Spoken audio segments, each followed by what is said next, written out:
போகிறது 6th சோசியலில் இருக்கக்கூடிய தமிழ்நாட்டின் பண்டைய நகரங்கள். இதில் பூம்புகார், மதுரை, காஞ்சி இந்த நகரங்களை பற்றி கொடுத்துருப்பாங்க. ஃபஸ்ட்டு மெசபடோமியா நாகரிகம், அதாவது சிந்து சமவெளி நாகரிகத்தினுடைய ஒரு பகுதி மெசபடோனியா நாகரிகம்.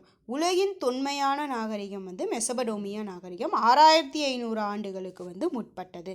ஃபஸ்ட்டு பூம்புகார். பூம்புகார் கோவலன் கண்ணகி பிறந்த ஊர் பூம்புகார் தான். அதாவது கோவலனும் கண்ணகியும். பூம்புகார் துறைமுகம் வங்காள விரிகுடா கடலின் கரையிலுடைய அமைந்து காவேரி ஆறு கடலோடு கலக்கும் இடத்தில் தற்போது மயிலாடுதுறை அருகே அமைந்துள்ளது பூம்புகார் துறைமுகம். புகார், காவேரிப்பட்டினம் பெயர்களும், இந்த பூம்புகார் துறைமுகத்தை புகார், காவேரிப்பட்டினம் பெயர்களும் உண்டு. இதற்கு சோழர்களினுடைய துறைமுகம் இந்த பூம்புகார் துறைமுகம் தான். அங்கே நடந்த வணிகம் பற்றிய செய்திகளை சங்க இலக்கிய நூல்கள் குறிப்பிடுகின்றன. எந்த நூல் அப்படின்னா பட்டினப்பாலையும் இரட்டை காப்பியமான சிலப்பதிகாரமும் மணிமேகலையும் அங்கே புகார் நகரத்தில் புகார் துறைமுகத்தில் நடந்த வணிக செய்திகளை குறிப்பிடுகிறது. சிலப்பதிகாரத்தில் எப்படி சொல்லியிருப்பாங்க அப்படின்னா கோவலனுடைய தந்தை மாசாத்துவன் அப்படின்னா பெருவணிகன். கண்ணகியினுடைய தந்தை மாநாயக்கன் அப்படின்னாலுமே பெருங்கடல் வணிகன். அதாவது பொருட்கள் நிறைந்த இந்த பெருங்கடல் வணிகர்கள் நிறைந்த பகுதியாக இதன் மூலமாக அங்கே பெரு வணிகம் நடைபெற்றதை நம்ம தெரிஞ்சுக்கலாம். அது மட்டும் இல்லாமல் கிரேக்கம், ரோம் போன்றவர்களும் வெளிநாட்டவர்களும் அங்கே வந்து சென்றிருக்கிறாங்க. சில சமயங்கள் வணிகர்னால தங்கி இருந்திருக்கிறாங்க. தங்கி இருக்கிறப்ப அங்கே இருக்கிறவங்க மற்ற மொழிகளையும் தெரிஞ்சுக்கிட்டாங்க. இவங்க அந்த மொழிகளையும் தெரிஞ்சுக்கிட்டாங்க. அதன் விளைவாக பண்டமாற்றங்களோடு மொழி மாற்றமும் ஏற்பட்டது. மொழி மாற்றம் ஏற்படுறப்ப அவர்களுடைய சிந்தனையும் பரிமாறப்படுது, பண்பாடும் கலப்பு. அதாவது சிந்தனை பரிமாற்றமும் பண்பாட்டு கலப்பும் நிகழ்கிறது. இதன் மூலமாக இதை பற்றி சிலப்பதிகாரத்தில் சொல்லியிருப்பாங்க. நெக்ஸ்ட்டு பட்டினம்பாலையிலையும் இதன் சம்மந்தமாக பூம்புகார் நகரத்தை சம்மந்தமாக சொல்லியிருப்பாங்க. என்ன சொல்லியிருக்காங்க அப்படின்னா பூம்புகார் நகரத்து வணிகர்கள் எப்போதுமே நேர்மையாக தான் நடந்துக்குவாங்க, நியாயமான விலைக்கு தான் விற்பாங்க. அதிகமான விலை வெற்றி விற்கிறது அது தவறு அப்படின்னு நினைச்சு நேர்மைக்கும் ஞானத்திற்கும் புகழ் பெற்றவர்கள் என்று பட்டினம்பாலையில் அறிஞ்சுக்கலாம். பூம்புகார் நகரத்து வணிகர்களை பற்றி அறிஞ்சுக்கலாம். பட்டினம்பாலையை இயற்றிய ஆசிரியர் கடியலூர் உருத்திர கண்ணனார். இவர் கிமு 2ஆம் நூற்றாண்டை சார்ந்தவர். இதன் மூலமாக இந்த நகரம் பூம்புகார் நகரம் தொன்மையான நகரம், பழமையான நகரம் அப்படிங்கிறத நம்ம அறிய முடியும். அது மட்டும் இல்லாமல் குதிரையை கடல் வழியாக இறக்குமதி செய்தன. மிளகு தரை வழியாகவும் இறக்குமதி செய்தன. தங்கம் வடமலையிலிருந்து இறக்குமதி செய்யப்பட்டு அங்கு மெருகூட்டப்பட்டு மீண்டும் அயல் நாட்டுக்கு ஏற்றுமதி செய்யப்பட்டது. அப்போ குதிரை கடல் வழியாக இறக்குமதி செஞ்சுருக்காங்க, கருமிளகு தரை வழியாக இறக்குமதி செஞ்சுருக்காங்க. தங்கம் வடமலையிலிருந்து இறக்குமதி செய்யப்பட்டு மெருகூட்டப்பட்டு மீண்டும் அயல் நாட்டிற்கு ஏற்றுமதி செய்யப்பட்டது. அது மட்டும் இல்லாமல் சந்தனம், முத்து, பவளம், உணவுப் பொருட்கள் போன்றவை இறக்குமதி செய்யப்பட்டது. சந்தனம் மலைகள்லேருந்து, அப்போ மேற்கு தொடர்ச்சி மலைகள்லேருந்து கிடைக்கிது. முத்து கடல், அப்போ தென்கடல் பகுதியிலேருந்து கிடைத்திருக்குது. பவளம் கிழக்கு பகுதிகளிலிருந்து, உணவுப் பொருட்கள் ஈழத்திலிருந்தும் இறக்குமதி செஞ்சுருக்காங்க. அங்கே புகார் நகரத்தினுடைய கட்டமைப்பு வீடுகள் எப்படி இருந்தது, கட்டமைப்பு பட்டதாக தான் இருந்தது. வீடுகள் ஒழுங்கான முறையில் வடிவமைக்கப்பட்டிருந்தது. அது மட்டும் இல்லாமல் தெருக்கள் அகன்றதாகவும் நேரானதாகவும் இருந்திருக்குது. கப்பல் கட்டும் தளம், செப்பனிடும் தரங்கள் அங்கே இருந்ததாக கூறப்படுகிறது. கிபி 200 வரை புகார் நகரம் கடல்கோள்களாலும் கடல் சீற்றங்களாலும் அழிந்திருக்கலாம் என குறிப்பிடப்படுகிறது. அப்போ புகார் நகரத்தை துறைமுக நகரம் அப்படின்னு நம்ம சொல்லலாம்.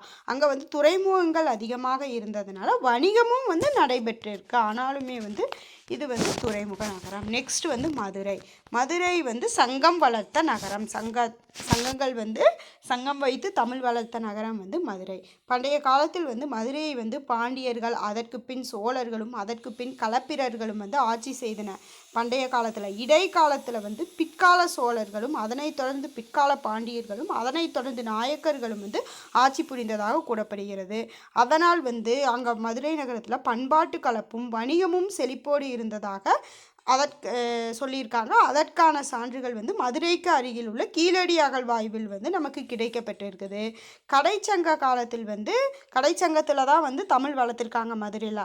அதில் வந்து தமிழ் பணி செய்த புலவர்கள் வந்து 49 பேர்னு சொல்கிறாங்க. கடைச்சங்க காலத்தில் தமிழ் பணி செய்த புலவர்கள் வந்து 49 பேர். கிழக்கு கடற்கரையில் அமைந்த தொண்டியிலிருந்து மதுரைக்கு வந்து அகில், சந்தனம் போன்றவை வந்து கொண்டு கொண்டு வரப்பட்டது. அப்போ இறக்குமதி இங்கே கொண்டு வந்திருக்காங்க மதுரைக்கு. தொண்டி டு மதுரை, தொண்டியிலிருந்து மதுரைக்கு வந்து கிழக்கு கடற்கரையில் அமைந்த தொண்டியிலிருந்து மதுரைக்கு வந்து அகில், சந்தனம், எது அகிலும் சந்தனமும் கொண்டு வந்திருக்காங்க. சாலமோன் அப்படிங்கிறவங்க வந்து பண்டைய இஸ்ரேல் அரசர் வந்து சாலமோன், அவர் வந்து முத்துக்களை வந்து கொட்கைக்கு அருகில் உள்ள உவரி என்னும் இடத்திலிருந்து வந்து இறக்குமதி செய்திருக்கிறார். அகில், சந்தனம் தொண்டியிலிருந்து கொண்டு வரப்பட்டிருக்குது.